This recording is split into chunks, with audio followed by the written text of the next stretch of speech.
Welcome to another edition for Brewed for Change, an initiative of Green Frontier Capital, one of India's pioneering investment funds focused on innovative industries which transition our economy towards a sustainable future.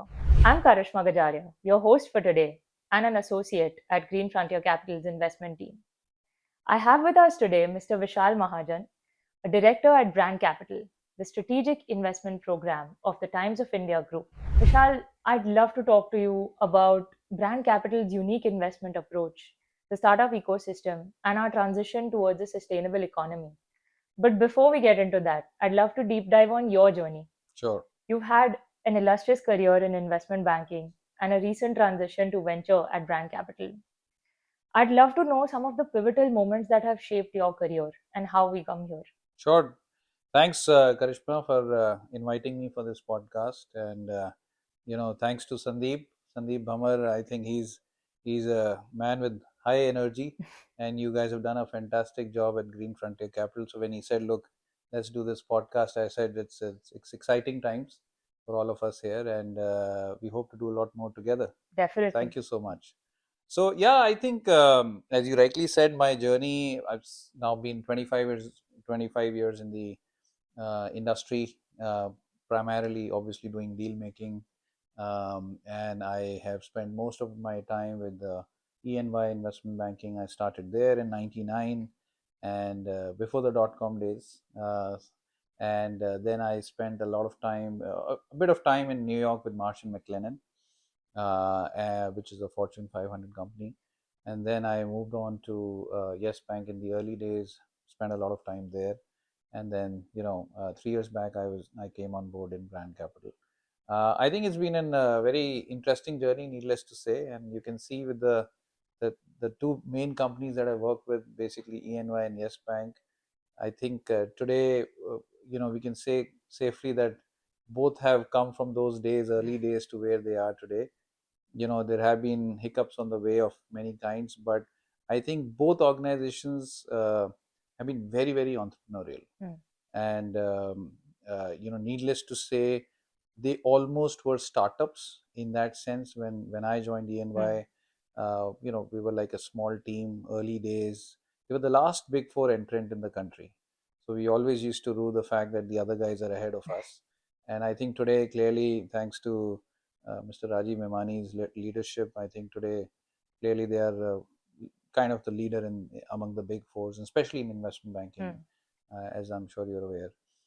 So I think that was a great learning experience. And then Yes Bank, I think a lot of people know the journey, but building a bank from scratch, and seeing the bank grow in so many phases and so many business lines. So as you rightly say, you have to go through a startup's journey to really feel that, and have that experience. Yeah. I think I've had the privilege of having gone through that ride. So I think that's been a pretty exciting phase for me personally. And clearly getting that entrepreneurial mindset, as they say, being an entrepreneur in a corporate, Yes. Not being limited by your thinking in terms of some guardrails, just making sure that you keep thinking as tangentially as you can. I think that's the biggest thing I've taken away from this experience. So yeah, it's been a great journey. And we did some very interesting stuff on the way. When I started, we were the first ones to do, for example, cross-border M&As. Indian companies buying IT and BPO companies overseas. Now, you might say this is not a big deal. Everybody does it. They've been doing it for years. But I can tell you that time in 99, 2000, and I was lucky to being part of that initial wave of bankers doing all this. It was a big revelation, right? And I remember there would be partners from the pharma sector who would come and ask us, because I was part of the tech team, at ENY, and they would ask us, how do you do this? How do you do cross-border M&A? Yeah. So I know today it sounds like everybody knows how to do it, but that was a time when, we were the first ones to do that, and other sectors learned from there, and then, capitalized on that. So I think the whole idea is to do new things and not be perturbed by them. I think that's where, to answer your question, it's been a pretty Very nice journey. formative experiences. Absolutely. In fact, I myself started my career with EY as well, so Excellent. I can completely relate to Excellent. your journey. Uh, Absolutely. Yeah. Very, very good learning experience. Yeah. Yeah. I wanted to focus on brand capital Yeah. now, shifting gears, and trying to understand what is unique about brand capital's approach. Because you've had extensive experience across the investment landscape in the past. How is brand capital different in investing? So, yes, I think brand capital is a very unique practice, not just in India, but I would say globally, it would be arguably the biggest such practice of its kind, where you are essentially having a program where you participate in the marketing journey of a company, and it can be a startup or a mid stage company or a late stage company. Hmm. And in return for that, you take equity. Hmm. Now, why is it so unique? Why we have been able to do so well? And this has been there for over 20 years. Hmm. And in these 20 years, we have invested in 14 unicorns. We have invested in maybe 40, 50 unicorns, the way you define it. So it's been a very, very successful model Hmm. that has worked uh, beautifully. And our current CEO, Mr. Siva Kumar Sundaram, he came up with this idea. And at that time, it was a phenomenal innovation idea, because uh, that was a time when new brands were just about coming up in the country. Hmm. New subsectors were coming up. Things were opening up, as you know. Right. They had opened up a bit, but they were opening up more. And there was early days of the digital ecosystem also coming into play. Hmm. And as you as you know today, as you go down that road, you need to build more and more brands. Right. And brand building and marketing becomes a very, very important part of the growth journey, Hmm. right? And this is where we realize that we, being Times of India at the end of the day, and the ecosystem we have of people, the connects we have. I mean, Times of India has been a factory for marketing professionals Right. across industries in the country, just like Hindustan Lever is, Hmm. considered the same for brand Brand managers, building. and on the other side. Hmm. But as marketing professionals, there's a lot of skill set that was housed here, that has then gone to other companies as well. So we knew how to manage that marketing piece of the business plan, right? Hmm. And that is where this whole model genesis has happened. And how we are unique is in two, three ways. One, because it's an in-kind model, Hmm. we are strictly speaking not investing cash, Right. but in return for our media options. Hmm. And I would just not say advertisements here, by the way. Hmm. There could be other things around, content. There could be, many other things beyond just ads, right? Hmm. So I think there is a notion that it's only ad for equity. I would not put it that way. Hmm. It goes beyond ad for equity in that sense. But having said that, it's basically, we're not investing actual cash. Hmm. um, and therefore we have certain advantages vis-a-vis other VC and private equity firms. Hmm. And what are those, right? Today, if you're talking to a VC, there is money from LPs, there is third party money to be taken care of. Hmm. There are timelines in which you have to do that, and there are maybe more stringent clauses that you Right. have to adhere to, and that's because it's third party money, and you have to take care of that. In our case, we are relatively doing monetization of our balance sheet, Hmm. our 186 years of experience, and our own brand and name that is out there in the market. And that allows us to invest in businesses before their value is discovered, Hmm. and not after the necessarily the product market fit has happened, Hmm. or or it's still already a running engine, right? Hmm. We can come into businesses who are trying to still see whether the Indian audience, in this case we are obviously mostly investing in Indian businesses, Right. Indian market focused, not overseas focused. They're still trying to assess whether their product market fit is there, Hmm. in some cases, and whether this will work. because most of the ideas that we have backed are disruptive ideas. Right. We are not a vehicle for someone, who's doing the traditional marketing on a traditional product like a Lux soap or a Maggie or whatever. I mean, we are not for those businesses. We are for people who want to do something different, change consumer behavior, do things which have not been done with the Indian audience till now. And to be able to do that, you need to be a partner in that risk journey. True. Right? We can do that because of the way we are monetizing our current balance sheet, right? And we are not taking third party money. So I think in that sense, the fact that we can come much earlier, the fact that we can take mm, significantly more risk on newer platforms, that is what is puts us in a very different league altogether vis-a-vis other firms. I'll give you examples. Like there are sectors like e-commerce, direct to home milk kind of businesses, laundry businesses now we are investing in, which have not been tried before. I mean, take Zomato for example, right? Blinkit, Zomatos. We came in those businesses as well very early.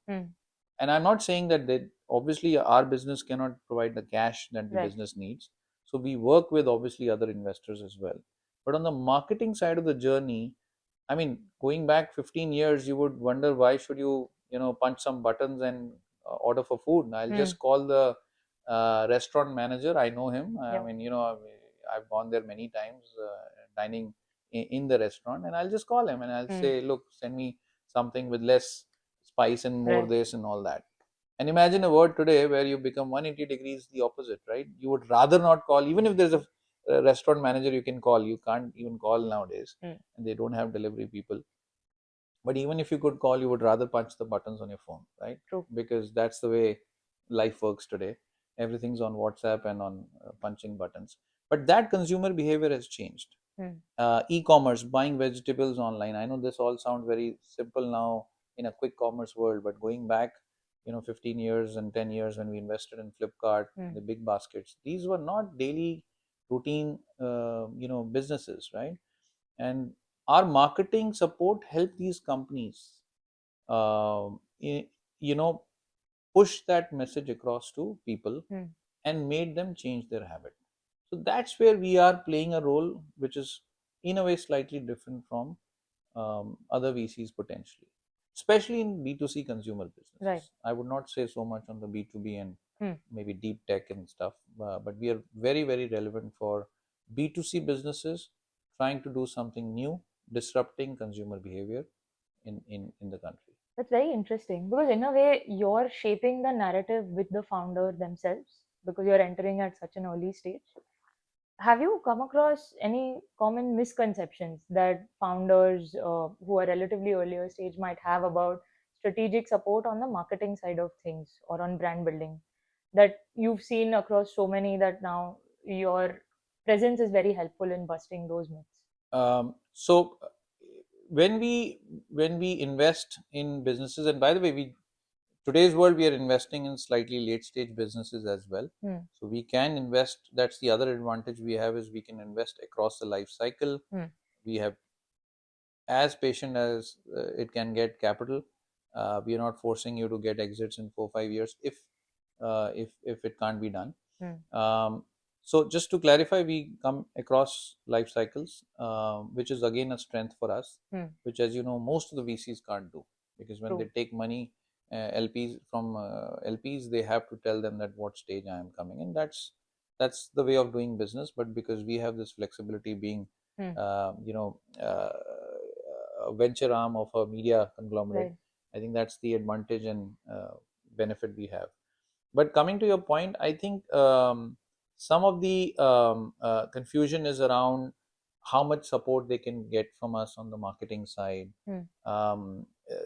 Sometimes there is confusion around how that marketing currency is priced. But I think today what we are trying to do is keep everything at arm's length.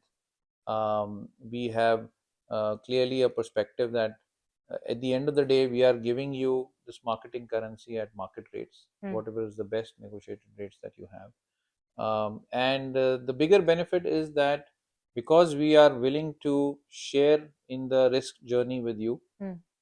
We are happy to, in a way, pay for the growth that you do with our currency today. So let's say you're taking a currency today, Mm. doing a brand capital deal today. We are happy to share in the risk of that journey and the growth of that valuation that you achieve in the next, maybe, let's say 18 months from Mm. now.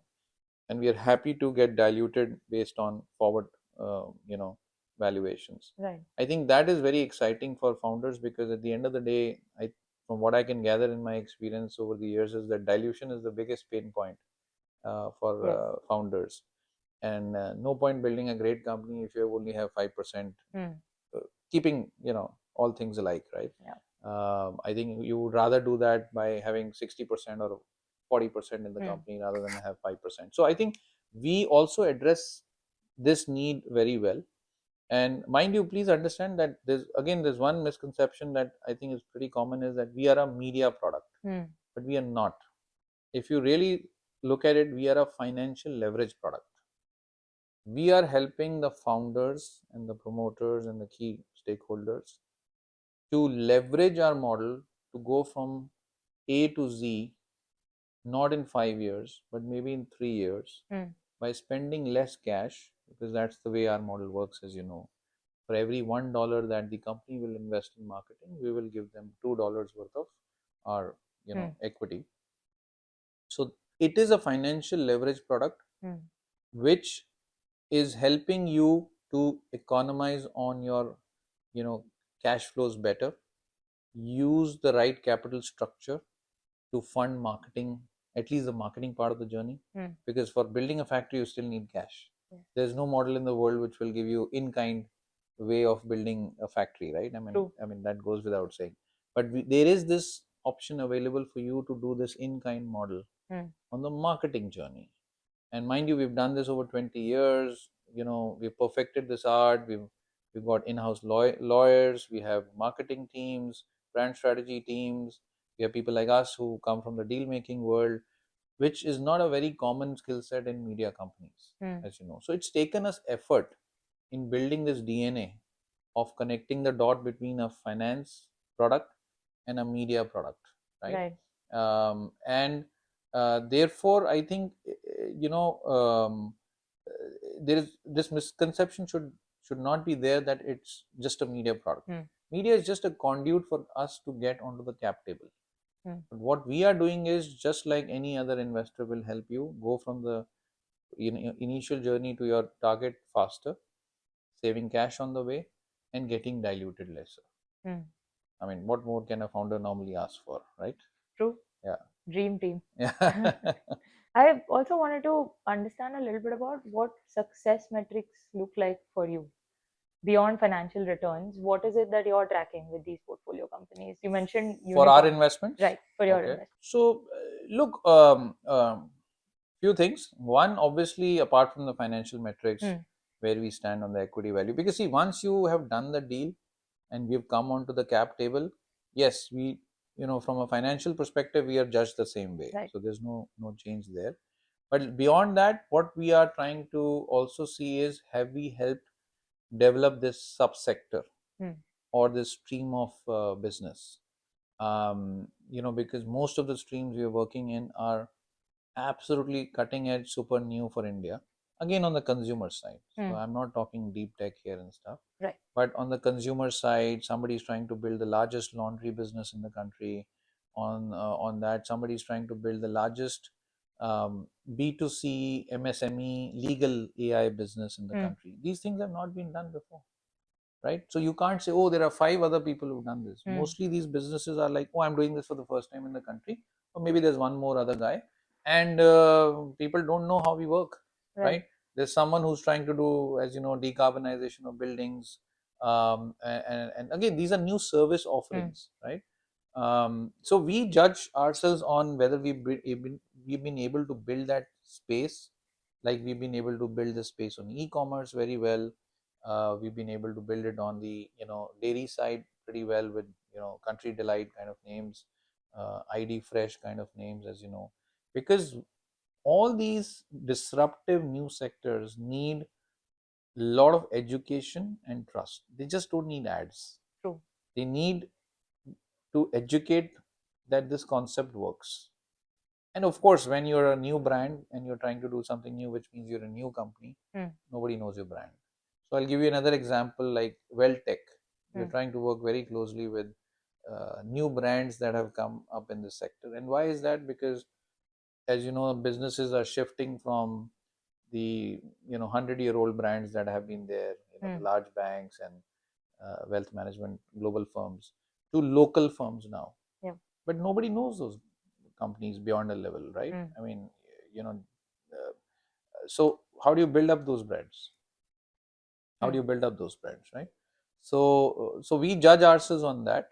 Then we judge ourselves obviously on how much we've been able to leverage this investment in our media's offerings. So at the end of the day, that's part of our KPI, being a media company first. So I think those are the few things which are slightly different, apart from the financial metrics. Apart from the finance. Actually, coming to the financial metrics, lately a lot of VCs struggle with something called the exit gap, where they find hard to find growth capital, at least early stage VCs, to find growth capital to have a successful exit. How do you think about Brand Capital's portfolio in that sense? Are you affected by that exit gap? You mentioned patient capital. Yeah. How do you think about exits in this space? Yeah, that's a good question. I think, and frankly, it's a problem for everybody out there. But I think one, yes, being patient, it helps us to not be in that sense, taking short-term decisions. That's the advantage. But having said that, I think, like again, going back, once we are on the cap table, we want to behave that way like any other equity investor. Um, there, I think we do what most of the good funds would try and do, which is keep showing opportunities to founders, work closely with them. And I think I personally feel that today, the way the VCP ecosystem is, I think today there's a lot more need for uh, people who've done the deal and are working with the founders on that company. They should work even more closely, because I think there is this slight perspective that, look, let's move from one deal to the other, and our business is all about AUMs and of course the fees that you make on that, right? So it's more money to work means better things at play. uh, my sense is that today the founders are, there is not plenty money, but there is enough money out there. How do you differentiate yourselves is also important, and one way is to work very closely with the founders, in a way roll up your sleeves and get going, which if your only objective is to keep doing AUMs, and money talks in a way, then you will not be able to do that, because you'll meet them once in a quarter for a board meeting, have a cup of tea, and then broadly you kind of go back to something else. I'm seeing this trend that today the founders are asking for more involvement, and they will appreciate where even if you're not coming from that industry operationally, um, which is not possible, maybe in the Indian context, that context is just coming up. But even if you are fully involved as to what that problem is and going slightly one level deeper, I think it's well appreciated. So we try and work closely. We try and open doors to, given our being a banker, opening doors to the right people. It takes effort, and sometimes all this effort is being done without necessarily a return in the short term. And all those introductions might help you maybe 1 or 2 years down the line. But being patient, we don't mind that. Speaking of patience, I wanted to shift gears to green investing. Yeah. Which is why we also have this podcast. Yeah, absolutely. I've realized through your investments in the past, Brand Capital does have an interest in green startups. What is the most exciting thing about this space to you? Yeah. How do you think about it? No, yeah, absolutely. We've been trying to work closely with the Green Frontier Capital, and you all guys and Sandeep. And I think for us, two things. One, green startups, first of all, have to be disruptive. As I said earlier in my conversation, we love disruptive businesses, Right. because it's still trying to establish the value for the audience and the customer. And as I said, there you need the education and trust which brand building can do. So Hmm. first, it's in itself, green is something which we love because it is doing something which has not been done before, Right. in a way. Secondly, the reason we are excited about green, sustainable startups, whatever the right word you call it, and yes, frankly, these are again B2C kind of a Right. perspective. I'm not talking so much clean tech Hmm. necessarily, because there the brand building is much, I mean, that it's not that big a play. Hmm.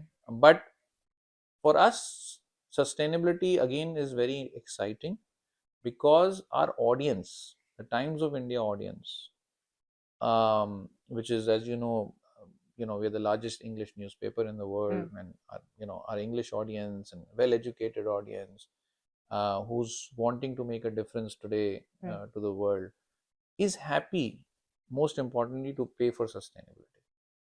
They appreciate products in the sustainability space, B2C again, Right. where sustainability is the key, one of the key factors for getting the customer to buy your product. And as you know, the biggest problem in sustainability businesses in India especially Hmm. is nobody wants to pay. Exactly. They will say great good stuff, but I will not pay extra for this Hmm. ABC item, right? So I'll give you examples from, of course, we've done one deal together, which is Kisan Connect. Right. As you know, that's a great example of our audience appreciating that. Hmm. That it's made in the right soil, and most, it's just not a vegetable, but it's a nutritious vegetable, Hmm. more than the nutritious vegetable you'll get from a local vendor Right. or something like that, right? Because the soil they use is better, and it's cleaning and traceability and all that stuff, as you know. Hmm. So our audience is happy to make that decision to go to Kisan Connect and not to the local, Right. you know, uh, vegetable vendor, right? So that's one example, right? Then there are many examples you can see from apparel companies. If you use sustainable fabric, as you know, one of the biggest reasons for all this waste, Hmm. as you know, management issues, is the old fabrics and the apparel being Hmm. put into landfills. So if you have sustainable apparel and you make things around it, if you have sustainable leather, Hmm. you make suitcases around it. And I think you've also done one investment in Chups, right? Chops. Chups. Correct. So that's an Footwear. example. Footwear, yes, absolutely. So basically, the key thing which excites us is, one, it's the it's a new disruptive area. So obviously, any disruptive area is exciting for us. And secondly, where there is education and trust required, Right. if I may repeat it again. And secondly, our audience is willing to pay for sustainability. So when founders talk to us, they say, look, I want to reach your audience. Hmm. Getting them to pay money to me is not easy in India. And that's where maybe a connection can come up. So we are trying to do a lot more on that stuff. But our context here is more for B2C businesses. Hmm. But even you take the example of e-commerce, they're trying to use fleet, the delivery fleet, Logistics. Yeah.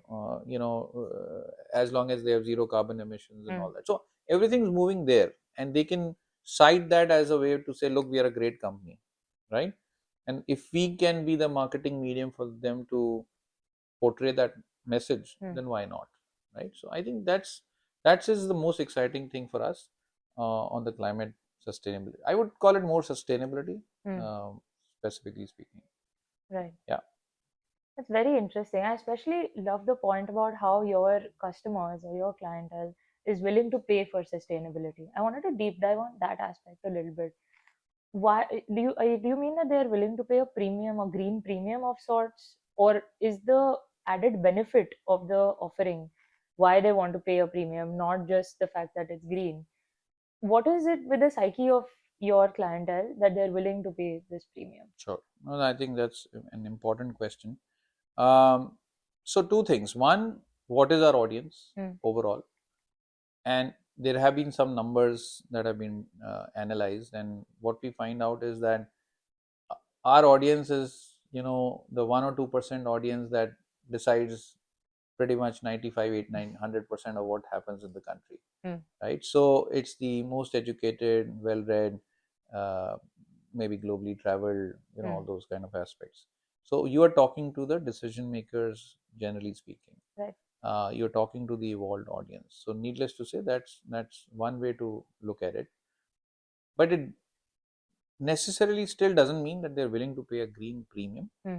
I would not say go down that road. There are some cases where it happens, Hmm. but essentially today it's like in the Kisan Connect's case, if I get a better, nutritious, grown Right. vegetable vis-a-vis a local vendor, Hmm. where I don't know where it's come from, and we all hear stories about what kind of water is used and stuff. I'm happy to make the switch to them, Hmm. but I may not be happy to pay too much of a premium for it Right. in those businesses. But there are businesses where yes, green premium works, more on the luxury side and Hmm. everything. So I think yes, but our audience is audience which is um, is affected by both these factors. Hmm. Either the fact that I am happy to pay premium, so there are some people like me who are happy to pay it. Let me be very frank, but maybe someone else in my family may not be. So there are people within one family who may have different ways of thinking that why should I pay a premium, right? Right. But to those audiences, you can say that look, at least it's done properly. Hmm. Might as well buy this. Why are you buying that? So it's more, in a way, unorganized to organized. Right. Look at the example of, and I know it's not sustainability necessarily, but the whole jewelry sector. Hmm. So we have made an investment in Aura, Hmm. which is India's only diamond retail chain. Because most of the other jewelers are mostly gold jewelers. Right. They have about 80% gold jewelry and 10, 15, 20% studded diamonds Hmm. within it.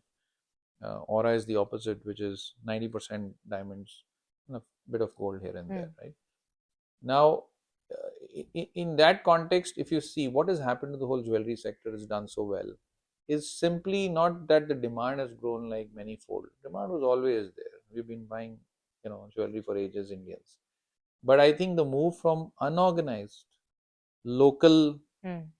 my local, grandmom's jeweler, and saying no to him Hmm. and saying, look, I'll go to a Tanishq or Right. someone where I'm aware that it's giving me the same price, no difference, there's no premium being charged, but I rather walk into that store. I feel at peace, Hmm. and I will not go to my family jeweler. So that switch itself is making companies do so well. New companies do so Hmm. well, right? There's no growth in the market. So I think that second audience still is happy to do that and not necessarily pay a premium. Hmm. But Right. yeah, I hope that It answers does. It does. It's what the you were looking trust for. factor Yes, also. yes, Makes sense. Are there, you mentioned a few areas in your examples, but I think historically investments in mobility have been yes, yes, probably majority with brand capital. Are yes. there other areas that you're keen in terms of investing at going forward? Yeah, so EV Hmm. auto sector, two wheelers primarily, Hmm. has been a fairly good sector for us.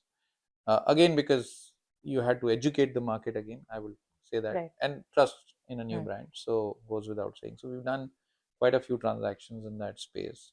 And yes, EV is one exciting play. But today we are, as I said, we are that way very sector agnostic. Hmm. We are driven by, as long as it's a consumer brand, Hmm. and trying to use a sustainable angle, Hmm. like I gave the example of apparel to Right. suitcases to chups, Right. whatever, I mean, if possible. So all those are on our radar. Hmm. um, um, so yeah, we are fairly flexible in that sense, from farm to fork. Hmm. Those are all ideas which are across the horizon. As long as it's a consumer business, we normally happy to look at this, and And everybody is today looking at this as one way to tell the audience and the shareholders and consumers that look, we are aware of how much carbon footprint we can hmm. reduce, right? The biggest of tech companies does this for a living, right? Apple. So so there's no dearth of people that way. So we are fairly sector agnostic. We have multiple themes going around on that, that we would like to do. Got it. And the partnership model would be similar that you have for Yeah, every other sector. absolutely, Got it. absolutely. I wanted to shift gears again and maybe talk a little bit about your journey in investing. Is there something that you wish you had known before you entered the venture space as an investment banker, making the move that you now want to share with others? Oh, interesting. Oh, learned a lot on the way, made a lot of mistakes. So goes without saying that. In fact, I keep try and tell my team as much as I can while mentoring them. But yeah, a couple of things. I think one, I meant more on the VC side as a VC Right. career. Okay, VC investing, deal making career. Right. Two things maybe. One, um, as I said, try and be more and more um operationally involved Mm. uh, in this business with the founders and the companies. Think of their problem as your problem, not just on the financial metrics, but beyond that. Right. And I know you cannot achieve the answers necessarily because you may not be a domain expert. But I think today, as I said, that piece itself is getting valuable because they have many other options to choose from, otherwise, the Mm. founder. So that's one. Second is very interestingly, what they call a polymath. Be a polymath, which is like, you know, you need to know everything about everything as knowledge Mm. around things. This business is all about connecting the dots Mm. initially while you're getting into the deal. And therefore, your ability to be very curious. It should not be like, okay, it doesn't matter to me. It's not my daily job. Why should I know about something totally unrelated? And I Mm. learned this from someone that no, just be curious even on stuff that may not matter to you today. Mm. uh, One fine day it will connect the dots somewhere, especially in our kind of business line where Mm. you're meeting multiple sector people every day, right? I mean, that's the most exciting part, even at brand capital and most of the VC firms, is that you're doing something new, multiple new things in a day. Right. So I think be a polymath and be much more bias for being operationally involved and not involved. Mm. Maybe those two, but there's a long list. I'm sure. Yeah. Um, if you had to make a bold prediction for the next 5 to 10 years about the startup ecosystem, and this is my last question for you, what Okay. would that be? Oh, that's not an easy one to say, and I'm not there to make too many bold predictions. And I'm sure you've heard this story about how tech enabled businesses, Mm. which is everything now at one level, will obviously have a big play in the overall GDP of the Mm. country, and we all headed there. But I think apart from that,